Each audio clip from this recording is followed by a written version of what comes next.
পেট ঠান্ডা হবে, পেটের যাবতীয় গোলমাল কমবে, শরীরের যে কোনো সমস্যার সমাধান করতে পারে লাউ। গরমের দিনে এর চাহিদা বেশি থাকে বটে, তবে এর গুণের কদর সবসময়। রক্ত পরিশুদ্ধ করা থেকে শুরু করে ত্বক চুলের যত্ন, কোলেস্টেরল কমানো থেকে হার্ট ভালো রাখা, সবেতেই উপকারী এই সবজি। লাউ খেলে অনেক রোগ নিয়ন্ত্রণ থাকবে, এমনই বলেন চিকিৎসক ও পুষ্টিবিদরা।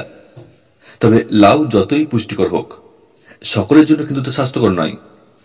কি কি শারীরিক সমস্যা থাকলে লাউ না খাওয়াই ভালো, চলুন তা জেনে নেওয়া যাক এই ভিডিওতে। তাই অবশ্যই দেখুন ভিডিওটি সম্পূর্ণ, স্কিপ না করে শেষ পর্যন্ত।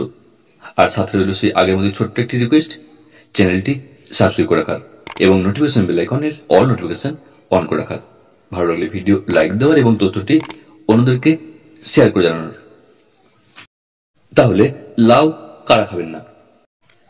অন্তঃসত্ত্বারা খাবেন না। লাউয়ে কিউকারবিটাসিন নামক একটি উপাদান থাকে, যার স্বাদ তেতো। লাউ যদি খুব তেতো হয় তাহলে অন্তঃসত্ত্বাদের না খাওয়াই ভালো।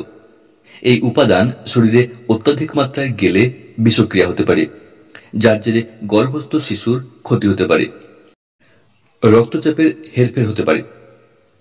লাউ উচ্চ রক্তচাপ নিয়ন্ত্রণে রাখে, হাইপারটেনশনের রোগীদের তাই লাউ খেতে বলা হয়। তবে যদি লাউ অত্যধিক মাত্রায় খেতে থাকেন তাহলে রক্তচাপ আচমকা কমে যেতে পারে। এতে করে মাথা ঘোরা, বমি ভাব, মাথা যন্ত্রণার মতো উপসর্গ দেখা দেবে। রক্তচাপ যাদের কম অর্থাৎ হাইপোটেনশনের রোগীদের লাউ বুঝে শুনে খেতে হবে। কিডনির রোগ থাকলে লাউয়ে পটাশিয়ামের মাত্রা খুব বেশি থাকে, তাই কিডনির রোগীদের লাউ বুঝে শুনে খেতে হবে।